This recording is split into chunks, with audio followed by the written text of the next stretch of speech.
Be Wealthy and Smart, episode 531.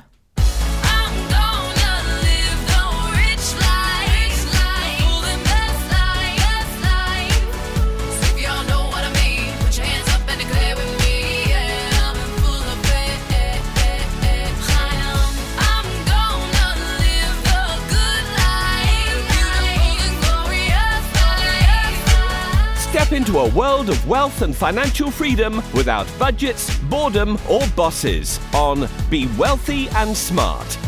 And now, here's your host, Linda P. Jones. Welcome to Be Wealthy and Smart. I'm Linda P. Jones, America's Wealth Mentor, empowering women and men worldwide to financial freedom. On this episode, we're going to talk about Warren Buffett and his advice on how to make your first $1 million.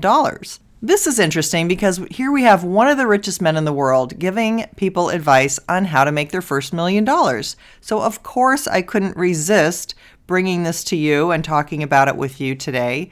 It's on CNBC.com and it's called How to Make Your First Million the Warren Buffett Way.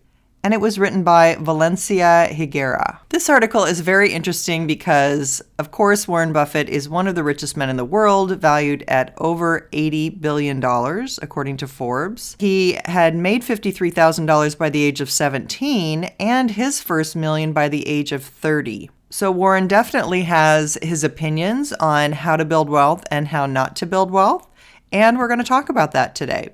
Point number 1. Develop an entrepreneurial mindset early. Now, I just want to say before I even read this, did you notice that word mindset was step number 1? What is step number 1 of the 6 steps to wealth? Create a wealthy mindset. So I am happy to say I'm on the same page with Warren right off the bat before I have even read what he has to say about mindset. But let's take a look.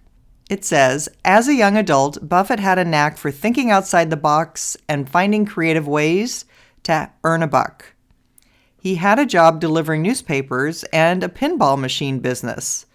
So learn from Buffett. If you want to become a millionaire, don't put off business until you're older. Look for ways to make more money, and once you earn it, come up with a savings plan and start investing.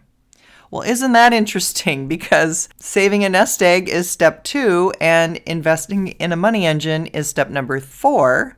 Finding a mentor is step number 3, and Warren could be one of those mentors. So right off the bat, they're mentioning steps 1 through 4 right there in Warren's first step. And the other thing I notice is that he's talking about being an entrepreneur young.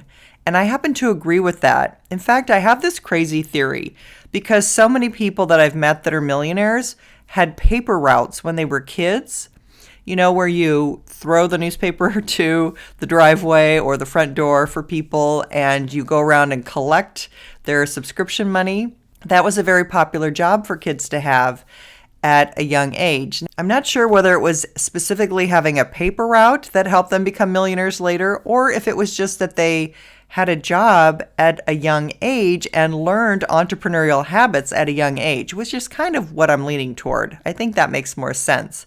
Kind of like the lemonade stand or selling cookies or washing windows for people. Being a very industrious young person is often a sign that you're going to be industrious later on in your life. And I certainly had a lot of entrepreneurial things. My favorite thing was pulling weeds for my family. Filling a grocery bag full of weeds and earning $3 a bag was a big deal for me. That was my favorite way to earn money, but I connected doing work with earning money. And I think at a young age, if you can have your kids do that, rather than just handing them some money, I think that makes a big difference in how people learn and learn to equate money with work. The article goes on to say, people who invest early in life save more and get the benefits of compounding interest, said Joshua Wilson, a Fort Worth, Texas-based partner and chief investment officer with WorthPoint Wealth Management. People who start early also tend to become more financially conscious in other areas, he said. They tend to notice areas of waste sooner and find ways to apply investing wisdom to other parts of their lives. All right, that's the end of point number 1. Did you hear the word compounding in there? That's step 5 to wealth. Okay, we've covered basically the first 5 steps of the 6 steps to wealth. The only one we haven't covered is protect your wealth. But I'm impressed that we're already on target with exactly how I say wealth is created, and we're hitting all the major points right here. And additionally, we've hit the point of being an entrepreneur, thinking like an entrepreneur, and maybe even starting out young with your habits. But if you're not able to start out young, that's okay, because investing and compounding can still save you even if you're starting late. As you know from the McT method, money, compounding, and time are the three things that create wealth. So if you don't have a lot of time left to compound because you're older, you can still boost your savings, your money, or your compounding, your good investments, and your compounding rate, and that will save you even if you're starting late. Number 2, reinvest your profits. If you make money off an investment, don't take your money and run. Follow Warren Buffett's investment strategy and reinvest your profits. As a teenager, Buffett partnered with a friend and began a pinball machine business. They started with one machine and a $25 investment. Instead of spending all their profits on teenage stuff, they used the money to purchase additional machines until they had 8 machines in multiple locations. Once the business partners went their separate ways and sold the pinball machine business, Buffett used some of his proceeds to start another business. It's great to be optimistic about businesses, but they don't always succeed, said Neil Napier, CEO and founder of KV Social, a company that offers social media marketing solutions. Every month, set aside between 10 to 25% of your profits and reinvest those into different businesses, he said. That way, even if an industry collapses, you have some assets secured elsewhere. End of point number 2. So point number 2 is reinvest your profits. And that's just part of compounding, right? Reinvesting your profits is compounding. It's reinvesting your money back to grow more money. And that's the secret of compounding, is that you don't want to take any money out of what is compounding for you. I've talked about this a lot on the podcast, where people took their successful stocks in the tech boom and they sold them and bought a house. And that house ended up costing them, $10 million when it only really cost $500,000. But because they sold their stock and their stock would have grown to $10 million, the opportunity cost there was $10 million. So understanding the power of compounding, and when you have something that's compounding very fast, you don't want to be selling that. You want to be keeping that money working for you. The other thing that strikes me is that Warren Buffett was involved in pinball machines, which was kind of like his generation's versions of gaming.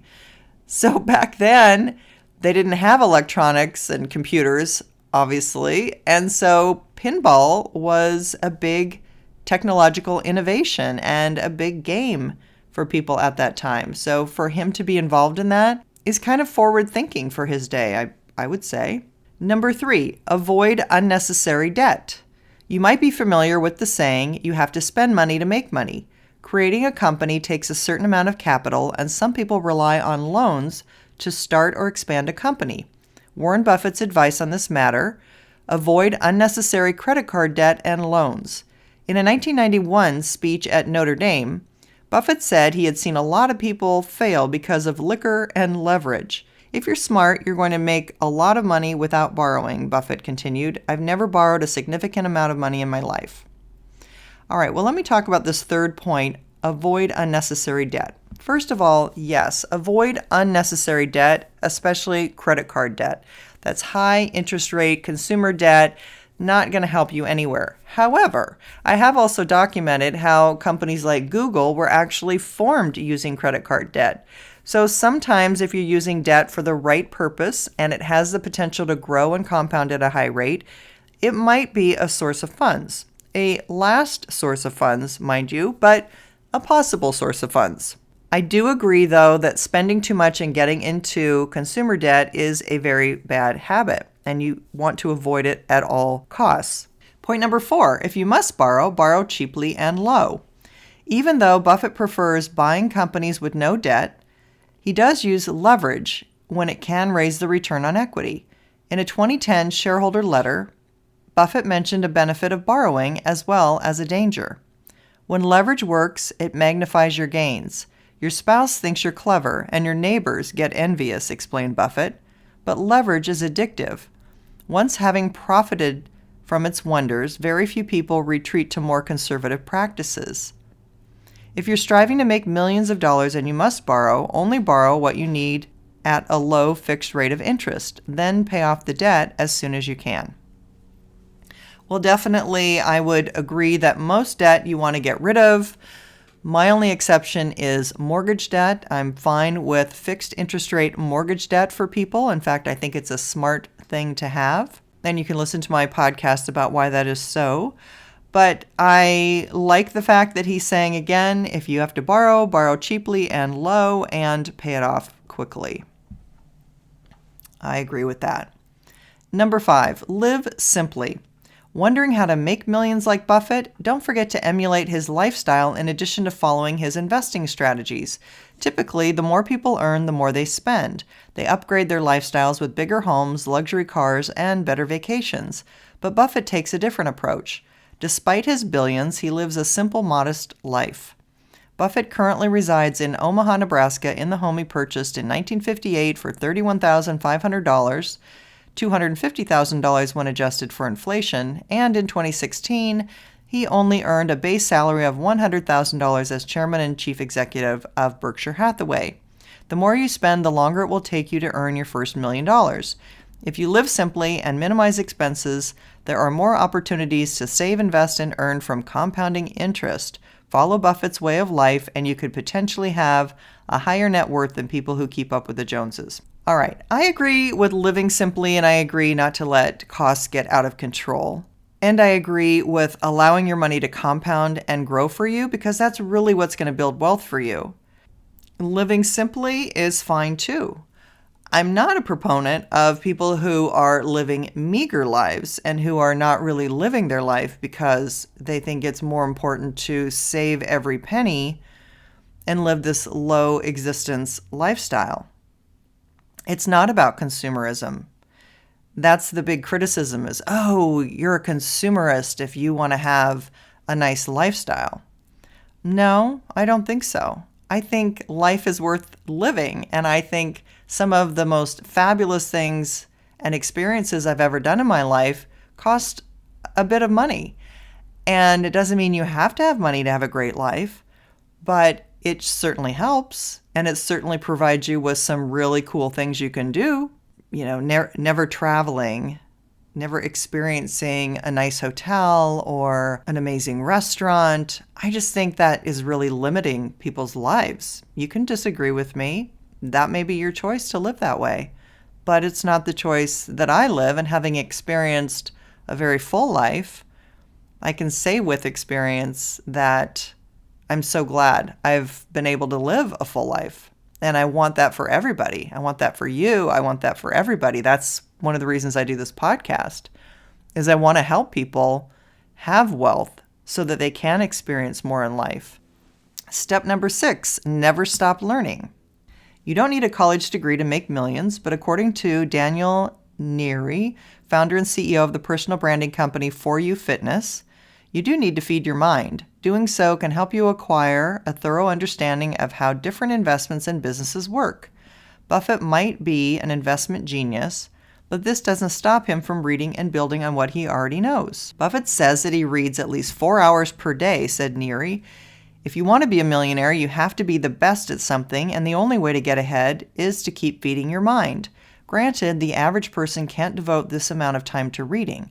Whatever you can do, however, is take advantage of every learning opportunity, such as attending investment conferences and seminars or taking online courses.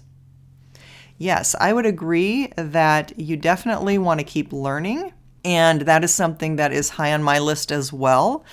Not only do I have a personal financial library of my favorite financial books that I keep on my shelf, which you can find on my website, my list of favorite financial books, but also I listen to a lot of podcasts and videos. And there isn't much downtime that I have where something isn't playing in the background. So for example, when I'm in my car, I use my car as a learning place. I don't listen to music in my car. I listen to a podcast usually while driving, and I find that a lot more interesting. Also, just after I get out of the shower and I'm getting ready in the morning, I usually have something educational playing then too. So any topic I want to learn about, I basically can study in depth.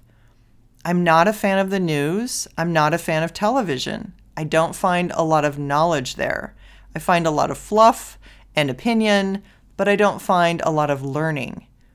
And that's one of my criticisms of television, is it's really disappointed me that it hasn't been a more powerful learning tool. For example, I have a real desire to learn about Egypt and the pyramids. And so the information on television about that is very limited, but it happens to be something that really fascinates me. So I need to go to YouTube or other places in order to find more history about it. When I was young, I wanted to be an archaeologist, and I think there's part of that still in me. So I still have a desire to learn about ancient cities, and I've been to some ancient cities. Haven't been to Giza yet and seen the pyramids, but that's on my list. But I have been to Mexico and climbed the Pyramid of the Moon, which is pretty cool. And I have seen other pyramids in Cancun and Cozumel and other places.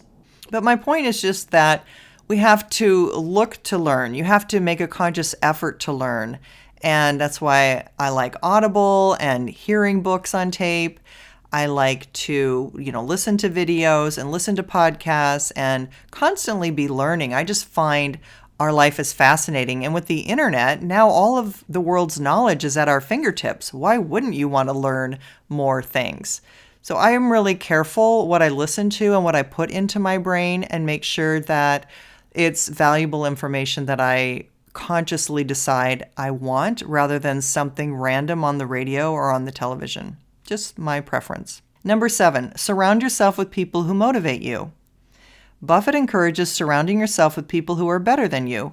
Pick out associates whose behavior is better than yours, and you'll drift in that direction, he said. Remember, the people in your life can motivate you to do good or bad.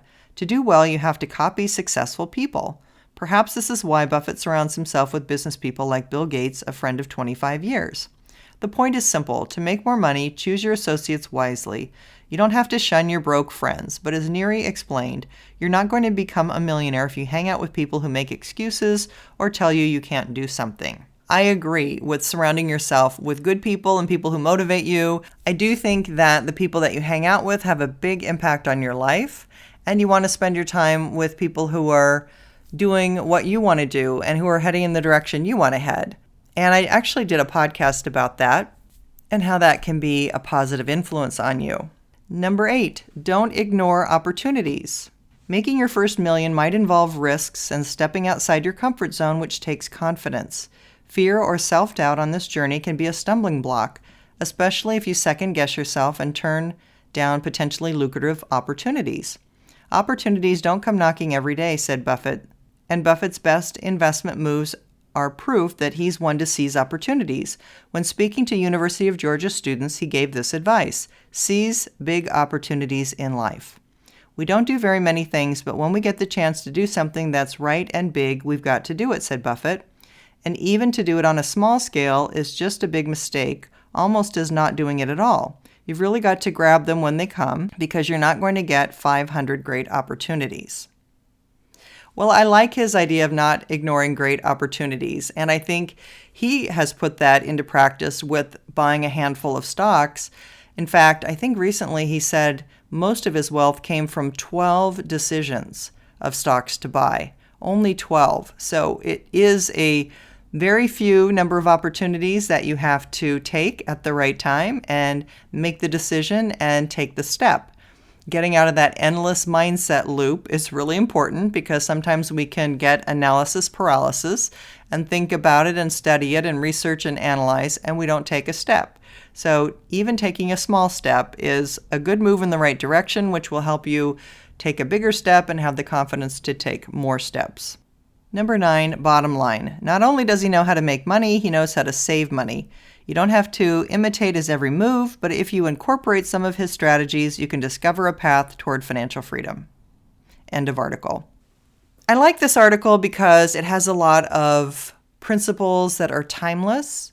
It has the principles of the 6 steps to wealth, which are actually the principles that I observed that every single person who builds wealth goes through. And so the fact that it's highlighted in this article was really special and really meaningful. Wealth building principles are classic. They're not something that's trendy. They're not something that change over time. There's lots of different ways to become wealthy. There's no one path to wealth. It's not just real estate. It's not just stocks. It's just not being an entrepreneur. It's any of those ways. And putting the right method with your personality is super important too. So look for things that you really have an affinity for that are going to naturally pique your interest, naturally pique your curiosity. You're going to want to naturally study about whether that's real estate, stocks, or a business or something else that you can invest in and compound money with.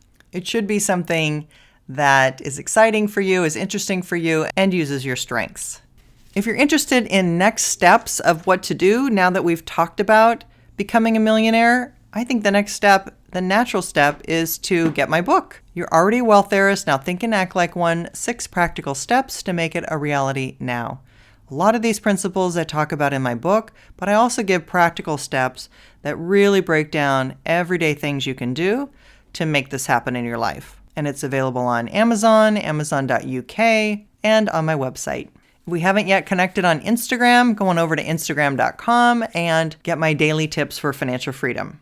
And we still have our contest going on for reviews. You have the opportunity to win 15 prizes at the end of February. Coming right up on that, so you want to get your reviews in right away. You have the opportunity to win 5 of my Wealthy Mindset Blueprint audio sets valued at $197, 5 of my Wealth Heiress books personalized by me, and 5 wealth mentoring sessions with me valued at $500. All you need to do is write a podcast review that gets your name in the drawing 5 times.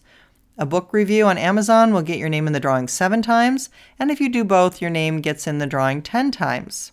And I'll announce winners on the March 1st podcast. We still have the survey in the show notes. So if you haven't yet completed, just a quick 10 questions tells me about you and about what you think of the podcast, so I can specifically personalize more episodes for what you like.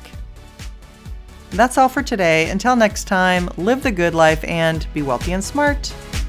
Thank you for listening to Be Wealthy and Smart with Linda P. Jones. Share the wealth and tell your family and friends about the show. Check out our website, blog, and social media for more riches at www.bewealthyandsmart.com.